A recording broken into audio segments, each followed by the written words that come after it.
Ini yang sering disebut orang. Mengalah itu jangan dikira lemah. Justru mengalah itu kadang-kadang strategis, visioner. Mungkin kalian ingat quotes yang atas itu. Dari Raden Mas Sosrokartono. Ngeluruk tampo bolo, menang tampo ngasorake.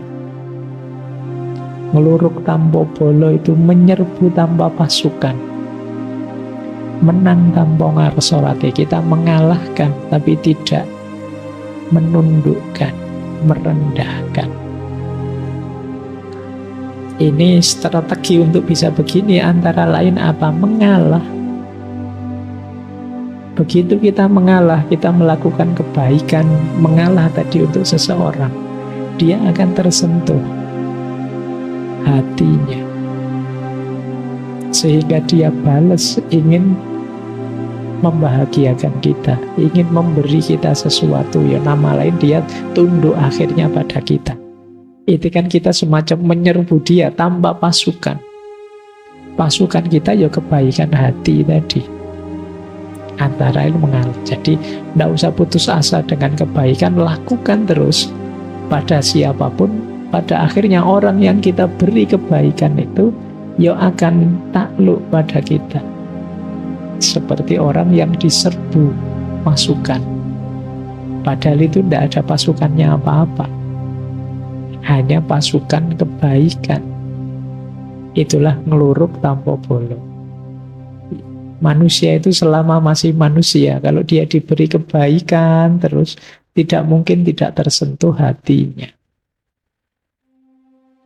Sejahat apapun dia, ya kayak di film-film itu kan kadang penjahatnya ragu-ragu karena tokohnya sangat baik lakonnya. Itu nama lain dari ngeluruk tanpa bolo. Dan menang tanpa ngasorake. Tidak membuat malu yang lain. Ya dengan jalan mengalah tadi. Dengan jalan kita mengalah, monggo sampean yang duluan, monggo sampean yang juara, yang berprestasi, monggo sampean. Nah ini membuat dia kan tidak rendah, tapi hakikatnya kita yang menang. Itulah menang tanpa ngasorake. Kalau kalian bisa seperti ini, hidup ini mungkin tetap kompetitif, tapi tidak saling merendahkan, tidak saling menjatuhkan. Disitulah rahasianya mengalah untuk menang. Kalau dalam bahasa Inggris ada peribahasa, you may lose the battle, but you win the war. Atau you do not need to win every battle to win the war. Engkau mungkin kalah dalam battle. Battle itu ya pertemuan sekelompok pasukan, tapi tetap win the war. War itu ya peperangan secara keseluruhan. Jadi ya kayak misalnya ini medan perang, pertarungan satu orang lawan satu, pertarungan sekelompok lawan sekelompok, itu namanya battle. Tapi peperangan secara keseluruhan ini namanya war.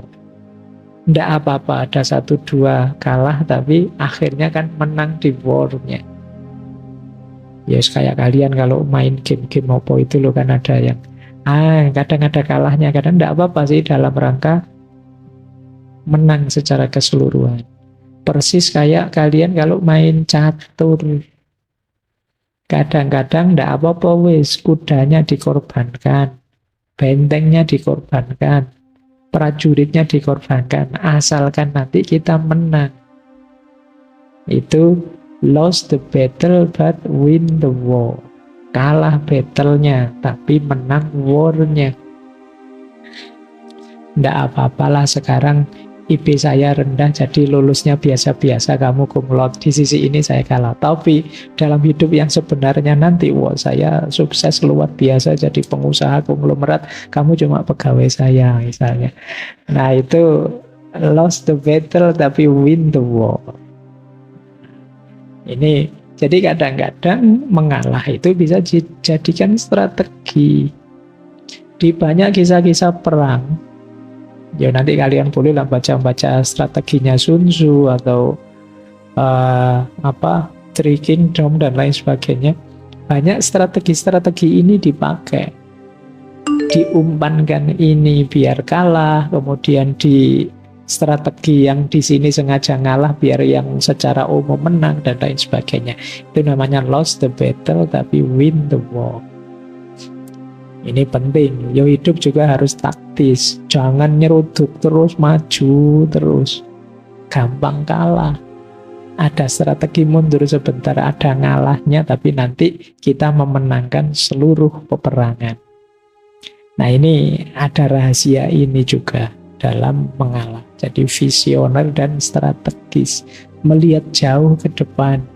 Tidak apa-apa sekarang saya kalah, tapi ke depannya nanti saya sudah target ke sana.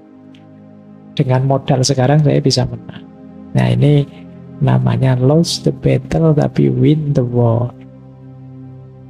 Orang ngalah itu sebenarnya dia sedang bertarung mengalahkan egonya sendiri. Secara natural manusia dengan egonya itu kan sebenarnya menuntut ini, menuntut itu. Ingin sukses, ingin berhasil, ingin meraih ini, ingin meraih itu. Yang sering merepotkan kita, yang sering menyusahkan kita dalam hidup itu kan kendali ego ini, tuntutan-tuntutan egois. Nah, mengalah mengajarkan kita untuk mengalahkan ego. Sebenarnya sih diri kita menuntut, ayo kamu maju saja, kalahkan semuanya. Kamu mampu kok, kamu bisa kok, kan kita selalu provokasi seperti ini oleh para motivator-motivator. Ya kan, ayo kamu bisa, ayo kamu mampu. Kalau sekedar membujuk diri untuk melampiaskan keinginan egois itu mudah, karena memang sejak awal ada banyak tuntutan dari ego kita untuk mencapai ini, mencapai itu. Justru yang sulit itu menyapihnya. Apa menyapih itu? Jadi menyapih itu mengerem dia, itu lebih sulit. Nanti kalian rasakan bedanya mengendarai ego dan mengerem ego. Itu akan jauh lebih berat ngerem ego. Banyak manusia itu lebih sulit ngerem egonya dibandingkan melampiaskan atau mengendarai egonya. Perjuanganmu untuk sukses itu mungkin berat, tapi akan lebih berat setelah kamu sukses mengendalikan dirimu. Itu yang disebut mengalahkan ego. Nah, tantangan untuk wani ngalah itu sebenarnya tantangan untuk mengalahkan ego. Kadang-kadang agak trik. Kamu ngalah, tapi ngalahmu juga karena alasan tuntutan egois. Ada pamrih egoisnya. Kenapa kok kamu ngalah saja? Tidak apa-apa, ini strategi biar dia senang sama saya. Nah, ini ngalahnya belum murni, masih ada tuntutan-tuntutan egois. Kadang-kadang ada orang ngalah terus menyesal. Ngapain saya tadi ngalah? Akhirnya saya malah, nah itu berarti ngalahmu masih ada pamrihnya. Ini mengalah tapi masih belum bisa mengalahkan ego. Ngalah hanya jadi strategi tertentu untuk memanjakan ego. Ini juga belum positif. Hakikat ngalah yang sejati itu ngalah yang menaklukkan ego. Ego penting. Karena kalau tidak ada ego, tidak ada keinginan hidup, tidak ada gairah, semangat meraih ini itu, hidup kita nanti dingin. Tapi juga harus ngerti batasnya. Nah, untuk berhenti di batas, itu kita perlu kemampuan ngerem tadi. Jadi ini uniknya manusia di situ.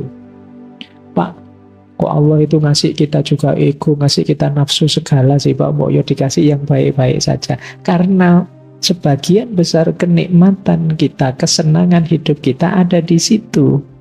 Dan Allah itu ingin kita senang, ingin kita bahagia.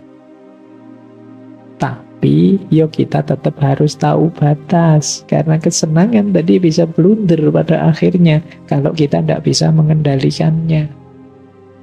Jadi kuncinya di situ. Makanya yo tidak usah protes. Allah memberi kita nafsu, memberi kita hasrat ini, hasrat itu. Itu Allah ingin kita gembira dengan itu, senang, bahagia. Cuma ya kita harus ngerti batasnya. Nah, kuncinya di rem tadi. Oke, yo seperti mobil kan, kalau ngegas terus, yo wassalam. Kamu ndak akan bisa memanfaatkan secara maksimal mobil yang kamu miliki. Agar lengkap, yo ada gasnya, ada remnya. Begitu digas, kamu gerak, kamu nyaman. Begitu ada bahaya, yo kamu rem biar ndak nabrak. Mobil di sini gas dok, yo jungkel kan mesti. Tapi mobil ndak ada gasnya, rem dok, yo ngapain kamu punya mobil? Di situ pentingnya kamu tadi ya harmonis, keseimbangan. Nah, jadi ngalah melatih ego kita. Orang itu bisa mengalah kalau dalam dirinya sudah muncul cinta yang tulus pada sesama, pada apapun yang ada di sekelilingnya. Tanpa adanya cinta, mengalah tadi mungkin hanya strategi untuk lagi-lagi memanjakan ego. Seolah-olah ya sudah, saya ngalah, kamu saja yang menang. Tapi di balik itu ada kepentingan lain. Kenapa bisa begitu? Ya karena tidak didahului dengan karakter cinta. Maka tantangan wani ngalah tadi kelihatannya sederhana. Ala Pak cuma ngalah saja kan begitu, saya bisa enggak? Ada prasyaratnya. Antara lain apa? Ngalahmu itu harus terbentuk karena ada rasa cinta. Dari cinta itu kan nanti muncul kepedulian, namanya care. Dan ingin memberi yang terbaik pada yang kamu cintai, namanya responsibility. Tanpa adanya cinta mungkin kamu ngalah, tapi ngalahmu biasanya masih ada pamrihnya. Tidak demi dia tapi demi dirimu. Jadi mengalah itu bisa disebut manifestasi dari cinta yang tulus. Tanpa ada cinta, mengalahmu belum tuntas. Dengan adanya cinta, mengalah itu nanti jadi manifestasi keikhlasanmu, manifestasi pengorbananmu atas nama cinta. Baik, ini tidak perlu saya jelaskan lama-lama ya, kalau tentang cinta kalian sudah tinggi wawasannya. Infonya sudah banyak. Saya lanjutkan. Yang penting yang keempat sudah ya. Jadi ternyata ada hakikat cinta di balik mengalah. Orang yang benar-benar jatuh cinta bisa dilihat hidupnya saling mengalah, bukan saling egois. Jadi kalau cinta kok masih saling menuntut, masih menuntut untuk dibahagiakan, dipuaskan, dinyamankan, ini masih negosiasi, masih belum cinta. Aku memberi apa, kamu memberi apa. Tapi kalau sudah cinta yang tulus, isinya tadi saling mengalah. Aku memberi yang terbaik untuk dirimu, kamu memberi yang terbaik untuk diriku. Karena kita sama-sama memberikan yang terbaik, ya kita sama-sama meningkat pesat. Maka orang yang saling mencintai itu kan, kalau ini cintanya tulus, ya kualitas dirinya naik pesat gara-gara cintanya. Yang semula tidak begini sekarang bisa, yang semula biasa-biasa bisa luar biasa ketika orang jatuh cinta. Itu hebatnya energi cinta. Hanya bisa ditandingi oleh energi patah hati. Ya, Patah hati juga energinya luar biasa. Ya manfaatkan energi itu ya. Energi itu kan penting. Kalian kalau tanpa energi kan tidak bersemangat apa-apa. Ya siapa tahu ada yang banyak patah hati, nanti kita bisa bikin pembangkit listrik tenaga patah hati. Baik. Iya kan tidak butuh batu bara, tidak butuh. Baik, kita lanjutkan. Ngalah berhubungan dengan kekuatan kontrol diri.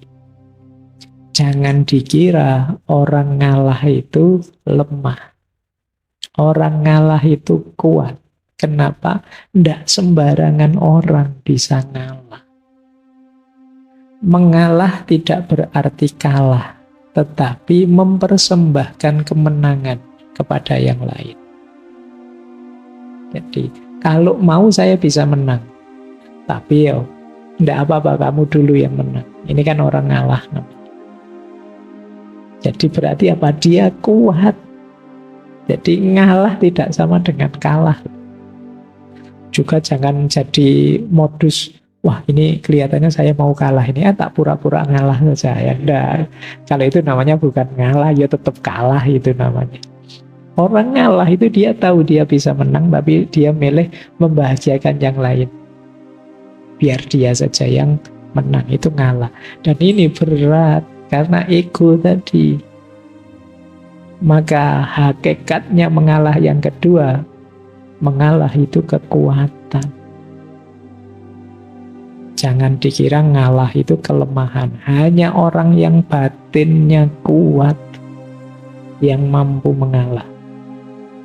Kita cenderung harus kita yang unggul, karena kita yang lebih benar, kita yang lebih baik. Harus kita yang menang. Jangan sampai mereka yang menang, harus kita. Kan manusia itu cenderung begitu naturalnya. Tapi kalau ada orang, biarlah kemenangan ini aku persembahkan untuknya saja. Oh, ini orang kuat.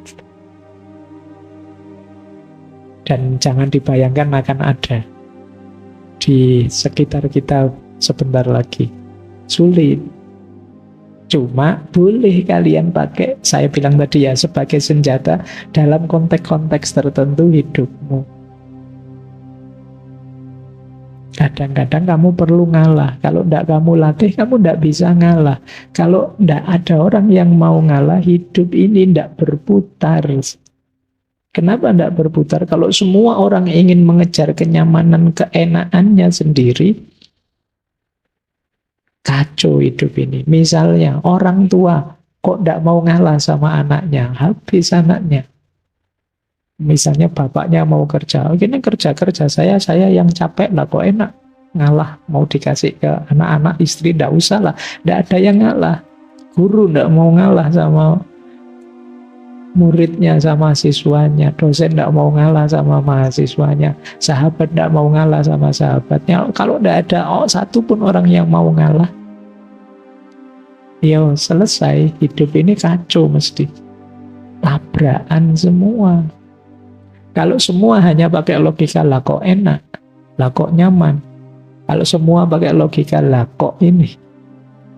Selesai hidup kita, sangat berat kita tanggung.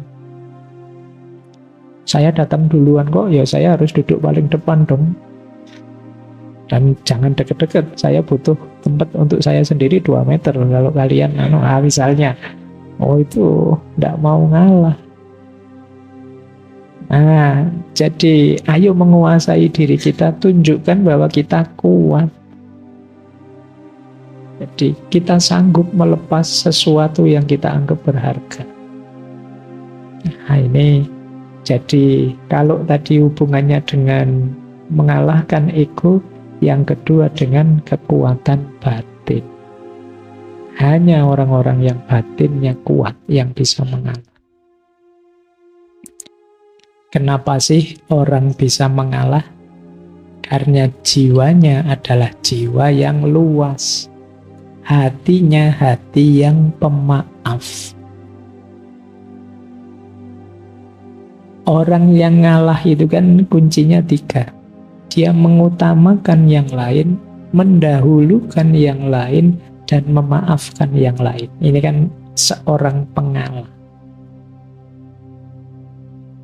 Nah, berarti apa? Selain penuh cinta, orang yang mengalah itu sebenarnya punya karakter pemaaf. Hatinya luas. Dan memaafkan ini penting. Ada cerita mungkin ya teman-teman, pernah saya singgung beberapa kali kemarin waktu Maulid Nabi. Rasulullah itu kan pernah satu ketika ada tetangga beliau, orang Yahudi yang benci sekali sama beliau. Setiap kali Rasulullah berangkat sholat subuh pagi-pagi, selalu diludahi oleh orang ini. Wah, begitu lihat Rasulullah lewat, diludahi, cus pokoknya. Ya, dan Rasulullah ini ya karena jiwanya sangat luas, sangat pemaaf, pengalah, kalau dalam istilah malam hari ini ya, beliau terima saja itu. Nah, pada akhirnya satu ketika setelah berhari-hari seperti ini terus, tiba-tiba satu pagi ketika Rasulullah berangkat ke masjid, tidak ada yang meludahi. Malah heran Rasulullah, loh ini mana ludahnya yang tiap hari datang. Akhirnya beliau tanya pada orang di situ, ini mana orang ini yang biasa meludahi saya? Oh, beliau Rasulullah sedang sakit, makanya tidak sempat meludah. Ya kalau sakit masih nyempet-nyempetin meludah, ya kebangetan. Nah, begitu tahu sakit, Rasulullah terus dengan kebesaran hati beliau, sifat pemaaf dan pengalah beliau, ya terus didatangi orang ini. Dan orang ini betapa tersentuh hatinya, karena ternyata engkau yang orang tiap hari aku ludahi adalah orang pertama yang menjengukku waktu sakit. Ini kan luar biasa, jiwa pecinta, jiwa pemaaf, jiwa pengalah. Dengan contoh ini kalian boleh bilang mengalah ternyata memang bukan berarti kalah. Pada akhirnya kan tetap yang menang Rasulullah. Orang ini kan terus jadi masuk Islam. Nah, mungkin saja dengan mengalahmu ada banyak keberhasilan, kesuksesan, buah dari mengalahmu yang lain. Nah, ini penting. Ya, memaafkan itu kan nilai yang mulia. Di situ saya tulis, memaafkan itu membahagiakan meskipun berat. Yang pertama apa? Dengan kita memaafkan itu mengurangi kegelisahan kita, mengurangi kegelapan hati kita. Orang yang tidak memaafkan itu kan orang yang dendam. Orang yang dendam itu ya orang yang gelisah, tidak nyaman. Jadi kalau bisa ya kamu buang saja beban itu. Ngapain diam-diam kamu membebani dirimu dengan dosanya orang lain kalau itu dosa. Jadi kurangi dengan cara memaafkan. Kurangi juga dengan cara mengalah tadi. Ya, dengan kita memaafkan kan nanti mengurangi rasa marah, mencegah perilaku tidak terkontrol. Kadang-kadang kan kita itu karena saya disakiti, saya harus balas menyakiti. Sana juga begitu, loh saya disakiti, balas-balasan, tidak ada akhirnya nantinya. Hidup kita dan waktu kita habis sia-sia hanya untuk balas-balasan. Dan jangan lupa memaafkan juga menumbuhkan kebanggaan diri. Bisa memaafkan itu kan bangga gitu. Ternyata aku ini lumayan dah, ya tidak mulia-mulia amat, tapi ya lumayan bisa memaafkan. Itu kan kebanggaan diri sudah. Jadi ya, latihan memaafkan ini bagian dari jiwa pengalah tadi. Lanjut. Mengalah itu bagian dari spiritualisasi kehidupan. Yang duniawi tadi kita ilahikan, kita spiritualkan. Ada yang bilang ngalah itu sebenarnya dari akar kata ngawah, mengallah, mengilahi. hal-hal duniawi kita spiritualkan. Mengilahi itu begini loh, kalau kita punya uang, kita pakai untuk seneng-seneng makan dan lain sebagainya, ya wajar saja itu yang duniawi kita pakai untuk dunia. Tapi ketika uang ini kita sedekahkan untuk fakir miskin, anak yatim dan lain sebagainya, berarti uang ini kita spiritualkan, kita ilahikan.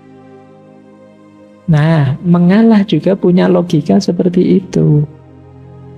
Biarlah aku membahagiakanmu, biarlah aku berikan ini untukmu, itu kan ngalah. Tapi dengan ini yang aku berikan tadi, kalau aku nikmati sendiri ya itu nilainya biasa saja.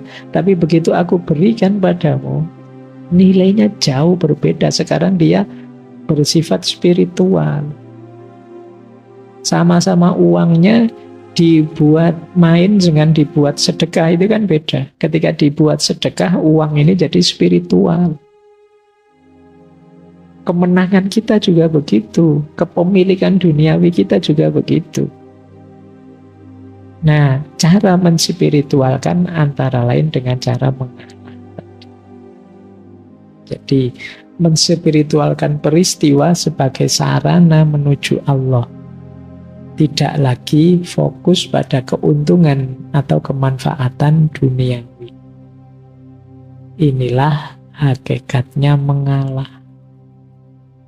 Orang yang mengalah itu kemungkinan adalah orang yang sudah tidak tergoda lagi, tidak terikat lagi oleh hal-hal duniawi. Kalau kalian masih sangat terikat, mudah tergoda, sulit untuk ngalah. Masih mudah terjebak dengan godaan-godaan untuk menang, untuk unggul, untuk nomor satu. Makanya di situ ada peribahasa Jawa yang menurut saya menarik untuk hidup nyaman, tidak terlalu terikat dengan dunia. Sing wis lunga lalekno, sing durung teko entenono, sing wis ana syukurono. Oh, ini kalimatnya menarik ya, kayak kita kemarin waktu belajar self love itu, cuma ini dalam bahasa Jawa. Jadi sing wis lunga lalekno, yang sudah lewat ya lupakan saja, ngapain diingat-ingat terus memberati pikiran. Berarti kita terikat dengan hal itu. Yang belum datang ya kita tunggu. Tidak perlu cemas, tidak perlu khawatir, wong belum datang. Ya kita tunggu saja. Ngapain kita gelisah, ngapain kita stres tentang sesuatu yang belum datang. Pak, nanti jodoh saya cocok enggak Pak ya? Jangan saya itu orangnya begini ya Pak. Jodoh saya kayak gimana? Bilang, ngapain kamu sibuk mikir jodoh, wong masih nanti. Nanti ya dipikir nanti. Wah, nanti pasangan saya kayak gimana ya Pak? Lah, dipikir lagi. Sudah dibilangin jangan dipikir, wong itu masih nanti. Yang belum datang ya ditunggu.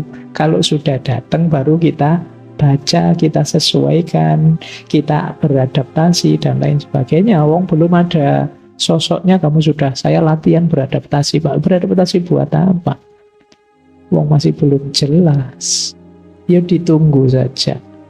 Tidak perlu putus asa, tidak perlu stres.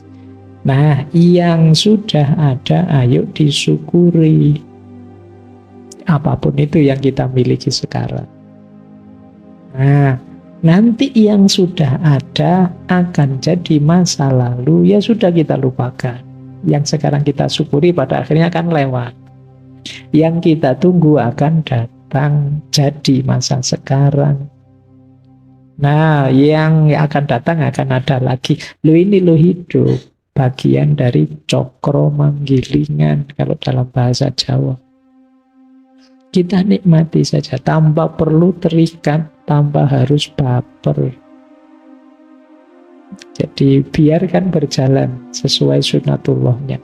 Nah, ini ketidakterikatan duniawi. Orang yang sulit sekali mengalah itu biasanya punya banyak keterikatan. Iya sih Pak, mau saya kasih ke temen ini, tapi jangan-jangan nanti saya butuh, saya perlu. Saya kan juga harus punya prestasi juga Pak. Saya kan juga harus perlu ini, perlu itu. Jangankan yang prestasi, kadang barang apa-apa saja kan ya kamu sudah saatnya dibuang, tidak kamu buang-buang. Jadi akhirnya kamar kos-kosanmu itu sekedar sendok saja dari warung.